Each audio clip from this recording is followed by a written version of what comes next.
Mother's हमको इतना देती हैं, इतना प्यार, इतनी एम्पैथी, इतना सपोर्ट, लिटरली हमको ना इंसान बनाती हैं। और फिर भी हम ये घबराते क्यों हैं मदर्स की वैल्यूज़ लेने के लिए, उनकी काइंडनेस लेने के लिए? जिस तरह का अनकंडीशनल अनकंडीशनल मोहब्बत, अनकंडीशनल हौसला अफजाई, अनकंडीशनल सपोर्ट एक माँ दे सकती है, मेरे ख्याल से कोई नहीं दे सकता।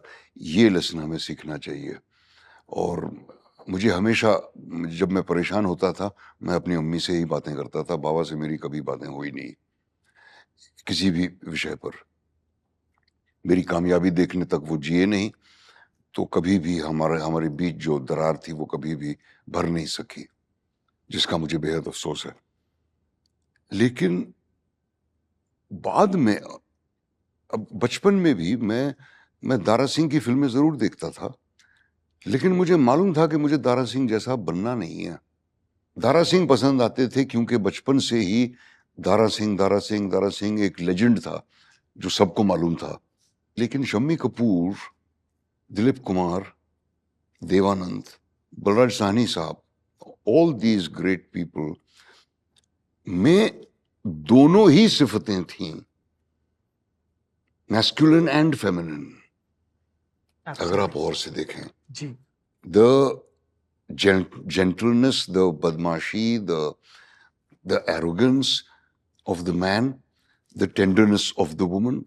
So that is what I realized, कि for an ideal actor or for ideal human being, उसमें दोनों ही क्वालिटीज होने जरूरी हैं। अपनी पर्सनालिटी की फेमिनिन साइड को पहचानना बहुत जरूरी है, और उसका इस्तेमाल करना। सिर्फ आप मर्द बने रहोगे, you will become a bore. So I think the most interesting actors in the world वो हैं जिनमें ये दोनों क्वालिटीज हैं। चाहे आप मार्लन ब्रांडो की बात करें, चाहे आप बलराज साहनी साहब की बात करें, दोनों ही क्वालिटीज होती हैं जो जिनसे मैं काफी अवेयर हूं। और खास तौर पे शम्मी कपूर, मैं उनको बहुत महान एक्टर नहीं मानता, मुझे उनसे प्यार था बस। अब प्यार क्यों होता है इसकी कोई वजह होनी जरूरी नहीं है, क्योंकि जिस तरह वो गाने किया करते थे, मेरे ख्याल से कोई दूसरा हिंदुस्तान का अदाकार नहीं कर पाया है।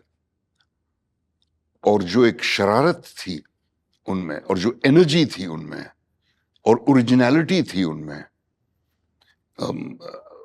गानों में भी अगर आप देखें, हिज परफॉर्मेंस इज ओरिजिनल। वो कभी भी दिल की तरफ इशारा नहीं करेंगे, दिल शब्द पे, आ जाओ पे कभी इस तरह का इशारा, तुम, मैं, आसमान, इस तरह के इलस्ट्रेटिव जेस्चर्स कभी नहीं करेंगे।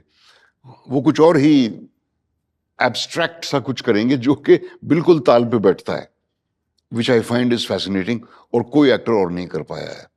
इसलिए मुझे शम्मी कपूर बेहद पसंद है। जब लोग मुझसे पूछते हैं वो योर फेवरेट एक्टर्स, मैं कहता हूँ शम्मी कपूर एंड दारा सिंह।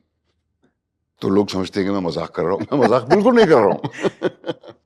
एक ज़माने में जब ये जेंटलनेस, ग्रेस से शुरू हुए हम, उसके बाद कहीं न कहीं 60s 70s के अंदर एंग्री यंग मैन आ गया, that became the commercial pot boiler. और जो है ना दिस, मतलब मुझे तो ये समझ नहीं आता कि हमारी industry seems to be the only industry जहां पर लीड एक्टर को हीरो कहा जाता है। जो कमर्शियल हीरो जो सोचते हैं वो वही है जो दुनिया बचा रहा है, लड़की को बचा रहा है, डैम्सल इन डिस्ट्रेस को बचा रहा है, विलन से फाइट कर रहा है, मर्द को दर्द नहीं होता, बोल रहा है।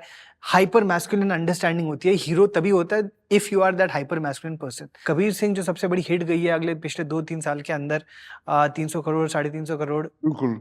क्यों? तो व्हाट इज दिस भाई, फैसिनेशन विद? इनसिक्योरिटी, मर्दों की इनसिक्योरिटी बढ़ रही है, इसीलिए अब और ज्यादा जोर दिया जा रहा है हाइपर मैस्कुलिनिटी को। सब सुपर हीरोज, अमेरिका में तो ये मार्वल की जो दुनिया चल रही है, सब सुपर हीरो हैं, यहां भी हो रहा है। लेकिन यहां पर साथ साथ वेडनेसडे जैसी फिल्म भी कामयाब होती है, करेक्ट। जिसमें कोई हाइपर मैस्कुलिन हीरो नहीं है। माना कि उसका प्रेमाइज जो है वो बिल्कुल नामुमकिन है, तो कहीं ना कहीं वो हीरो की कैटेगरी में आ जाता है वो character, because what he does is not possible for anyone to do. But people overlook that because he provides them with a thrill. So I suppose this need to receive a thrill is there and will always be there. But the acceptance of smaller films like those made by Anurag, like Ram Prasad Ki Tervi, like Gulmohar, I think these kind of sensitive movies will find their place as well. I'm pretty sure, because I have great faith in the younger generation, and I think that they are far more evolved, far more informed, and far more savvy than we were. Apart from the thrill, मैं imagine नहीं कर पाता कि क्या मिलता है. मैंने RRR देखने की कोशिश की, मुझसे देखी नहीं गई. मैंने पुष्पा देखने की कोशिश की, मुझसे देखी नहीं गई. मैंने मणिरत्नम की फिल्म हालांकि पूरी देखी, क्योंकि वो बहुत ही काबिल फिल्म मेकर हैं और कोई उनका एजेंडा नहीं है. और मैं इमेजिन नहीं कर पाता अलावा थ्रिल के या आपके अंदर जो जज्बात छुपे हुए हैं उनको फीड करके कहीं एक खुशी का एहसास होता है देखने के बाद, जो अक्सर कई दिन तक रहता है. मैं इमेजिन नहीं कर पाता. मैं ऐसी फिल्में देखने कभी ना जाऊं. आपने ये भी बोला था, विच आई रियली लाइक, कि बचपन से ही आप ना लोगों को जैसे पेश आते हैं, you have been an observer. तो do you think in everything that you have observed in the men in the country over the years, do you think कि our lives as men are that tough कि इसलिए शायद हमको वो 2-2.5 घंटे का जो कहते हैं ना turn your mind of, mindless entertainment, जो बहुत प्राउडली बोलते हैं, तो पहला वसूल पिक्चर है mindless entertainment and leave your brain at home. Are we that emotionally exhausted as men that it is only when we watch these masala films that we feel that it's possibly true? But then I think women's lives, particularly housewives' lives, are tougher. Correct. And that is why a film which women like will always be a success. And women will like the sensitive things. I wonder how many women liked RRR. It would be an interesting statistic to find out about. But men have this luxury of indulging. Oh यार मैं बहुत थका हूँ, आप पानी लाओ. दिन भर काम किया है. अरे वो बेचारी क्या दिन भर सोती रही है? उसने भी दिन भर काम किया है और तुमसे ज्यादा काम किया है.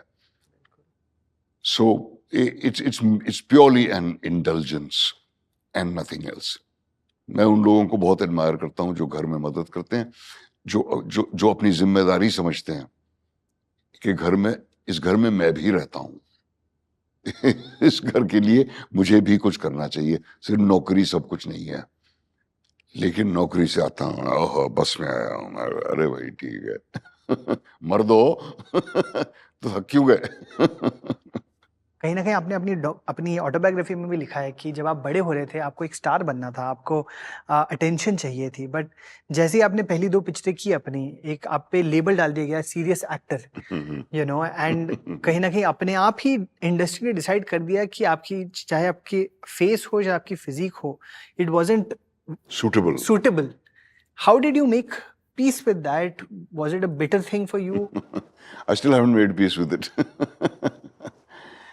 Not a bitter thing. इत्तेफाक से मेरी तीसरी फिल्म कमर्शियल फिल्म थी सुनैना, राजश्री प्रोडक्शंस की, जिसमें मैंने बहुत ही बुरा काम किया, बावजूद इसके कि मेरा बहुत बड़ा रेप्यूटेशन था मंथन और निशांत के बाद. और सुनैना, शायद, कन्हैया, ख्वाब, इस तरह की फिल्में करने का मुझे जरा पछतावा नहीं है. हालांकि सब में मैंने बहुत बुरा काम किया, लेकिन मैंने खुद रियलाइज किया कि I am not cut out for this kind of cinema. Film institute आने से पहले मैं सिर्फ हॉलीवुड की या इंग्लिश फिल्में देखा करता था. हिंदी फिल्में मैं अलीगढ़ में था तब देखता था. उसके बाद छोड़ दी मैंने फिर हिंदी फिल्में देखना, जो कि गलती थी। अगर मैं स्टार बनना चाहता था, डेफिनेटली बनना चाहता था, कौन एक्टर है जो स्टार नहीं बनना चाहता लेकिन उसकी तैयारी नहीं की थी मैंने, और इसीलिए मैं उन फिल्मों में नाकाम रहा। कमर्शियल फिल्में भी बहुत सारी की हैं मैंने, और कई इतनी बेहुदा कि मुझे शर्म आती है उनके बारे में ही सोच कर भी लेकिन इस उम्मीद से की कि भाई शायद कुछ बन जाए इसका। Thanks for watching. If you enjoyed the video, don't forget to like, subscribe and share.